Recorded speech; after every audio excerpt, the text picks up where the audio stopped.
From niche touches to random glitches, quirks, and pieces of lore, these are 69 Mario Odyssey secrets that you may or may not know.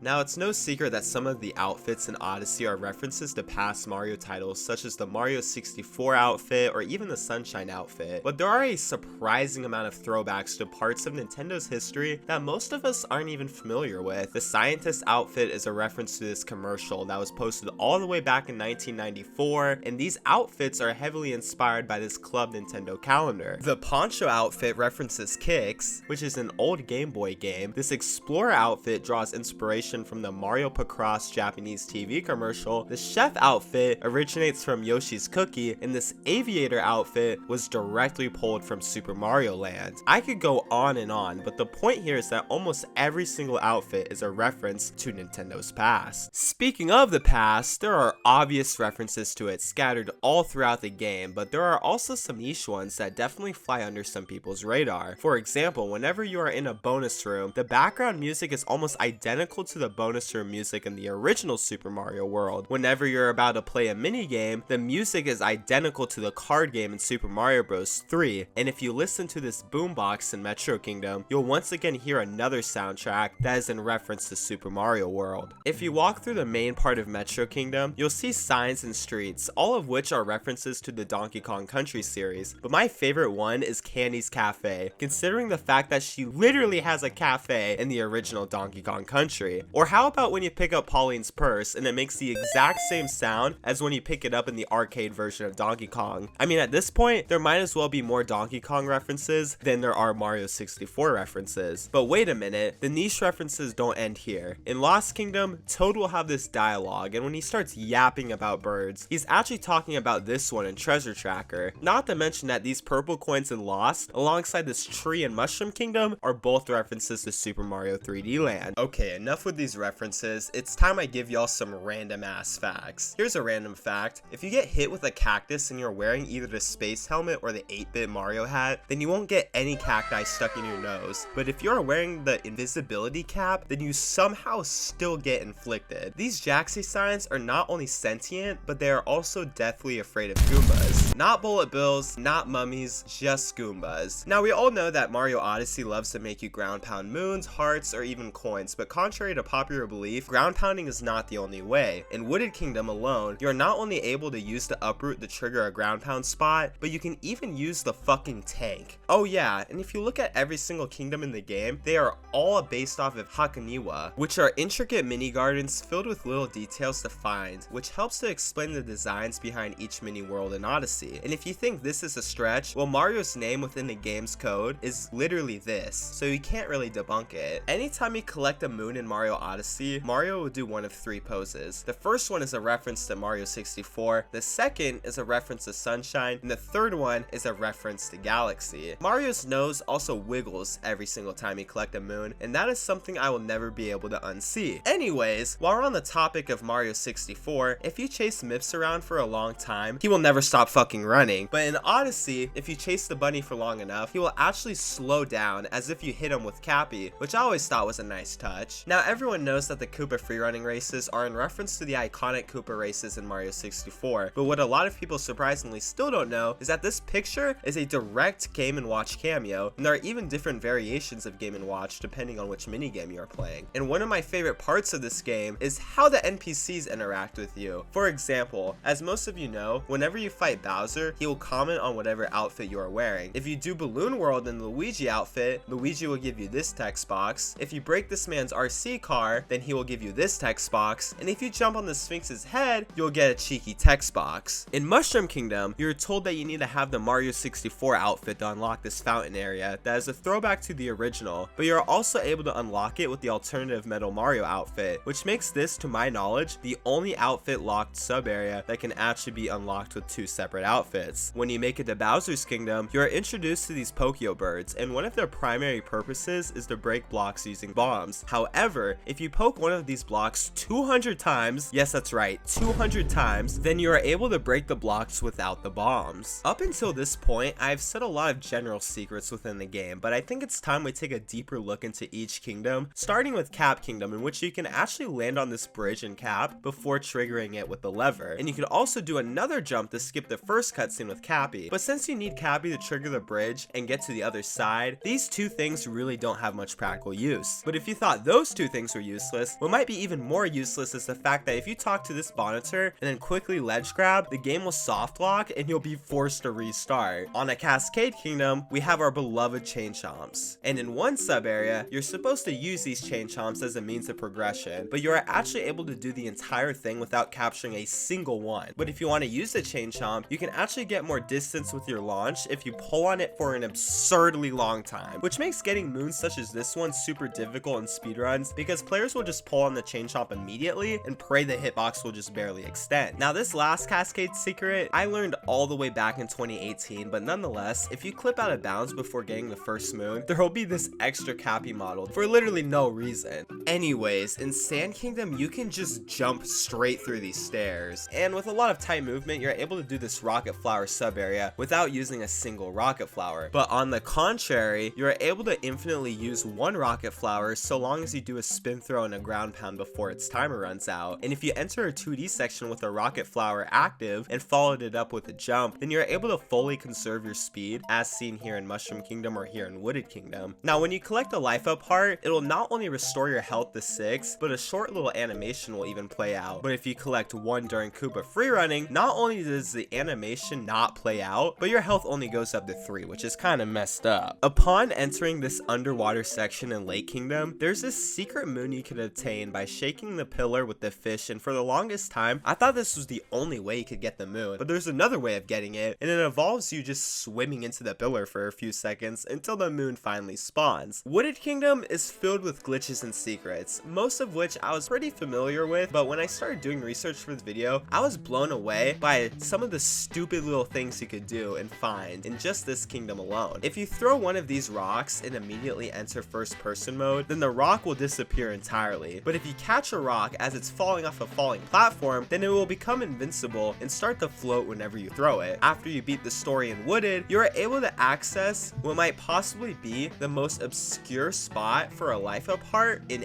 any Mario game. Now before we move on to the next kingdoms, let's take a trip down memory lane and revisit some details that you might have forgotten about, or maybe details that you weren't even around for. All the way back in 2018, for 20 weeks in a row, Nintendo would add a coin hint art into the game once per week, and hints for these hint arts were able to be found using the Nintendo news section on the Switch. In that same year, for just 1 week, Nintendo added 20 coin hint arts at the end of the festival as a way of celebrating Odyssey's 1-year anniversary, which by the way, those hint arts total up to about 4,000 coins. While a plethora of glitches are still possible on the current patch of Odyssey, the original 1.0 version has some forgotten bugs that even casual players found themselves stumbling upon before the developers ultimately patched them out in the subsequent patch. If you capture Glydon and go to quite literally any corner in the game, you are able to very easily clip out of bounds. Furthermore, if you jump off a slope and fly into a wall such as this one in sand, then you're able to just fly straight through it, which I find to be even crazier because how did the people playtesting this game miss this? Or here's another fun one. If you collect a life up heart with a big stack of Goombas, then time will just freeze. You're still able to move around with Mario, but everything around you will just be completely frozen. And while we're on the topic of talking about different versions of Mario Odyssey, 1.3 not only introduced loads that were significantly faster than the previous version, but it even introduced a VR mode, which I'm gonna be completely honest, I have not heard a single person talk about it since its release. So if one of you beautiful people in the comments could drop a review or something, then that would be greatly appreciated. Now this next secret absolutely blew my mind when I first heard about it, but there's a rare chance in which your game will just completely fail to load the proper graphics for a stage, which leaves you with these distorted but almost wicked looking colors. I've seen clips of this in both Sand and Cascade Kingdom, but as you can imagine, this is possible in every single kingdom. We just don't know how to replicate it. Oh yeah, and when you open the game, the version you are playing on will only appear in this top right corner if the Switch and game itself disagree on which version of the game you're playing on. For example, if the Switch thinks you're playing on 1.3, but you actually have a 1.0 cartridge inserted and running, then 1.3 will show up in the corner. This is probably the most useless feature in the entire game game because your game version only shows up when it's different from what the Switch thinks it is, meaning that this feature will never work how it's supposed to. Now, Metro Kingdom obviously has a lot of lore and references, but it also has a lot of weirdness. You can roll through this random wall to get to this sub area without the Mario Maker outfit, you can roll through this random building near the RC car area, and you can even take these letters out of their designated areas with a little bit of trial and error. Roaming around Metro Kingdom with these letters may seem like it wouldn't do anything, but this couldn't be any further from the truth. You can use this letter to cheese the jump rope challenge, you can use it to clip through just about any building, and you can even teleport across the entire map, which doesn't have any practical use, but it is definitely an experience. When you're doing the secret bound bowl race, you can go through this tunnel, and in the tunnel there are lanterns. If you hit these lanterns during the bound bowl race, then nothing happens, but check this out. If you clip through this wall and then do a series of jumps to make it all the way to the lanterns as Mario, then for some godforsaken reason, you are able to actually collect coins from the lanterns. I always found this to be just mind-boggling because unless you took a deep dive into the game's code, we would have never known that these lanterns contained coins if it weren't for this glitch being discovered. Now, assist mode helps to guide you through the game, but the mode also assists you in ways in which you probably didn't even notice. Not only do the gushers take longer to run out of water, but on the way to the final boss in Sand Kingdom, you're actually supposed to follow these ice pillars, but I bet none of y'all did that. Now, Seaside Kingdom is interesting because if you play Balloon World in it, you can actually collect the most amount of coins in it before time runs out. But if you want to grind your way to 9,999 coins, then you're best off in the Cascade Kingdom sub area, in which you can actually duplicate the amount of coins you get from these blocks by hitting their corners with a dinosaur. Not to mention that there are also just a bunch of fuzzies, which definitely helps. Seaside Kingdom is also the only kingdom in which the coin shop and regional shops are separated. So whenever you open the kingdom shop, the regional coin shop will actually say sold out whenever you buy all the products, which isn't the case with any other kingdom. On the Luncheon Kingdom, and there are a few weird details to mention here. Remember how I was talking about Mario's Moon Collect? Well, if you are carrying specifically a turnip and then grab the turnip on the same frame you grab a moon, then Mario will hold the turnip during the animation. And can we talk about how there are just these random ass blocks to clear this one tiny gap? I mean, I would have gone the rest of my life not knowing about these blocks if it weren't for the people who helped me research this video.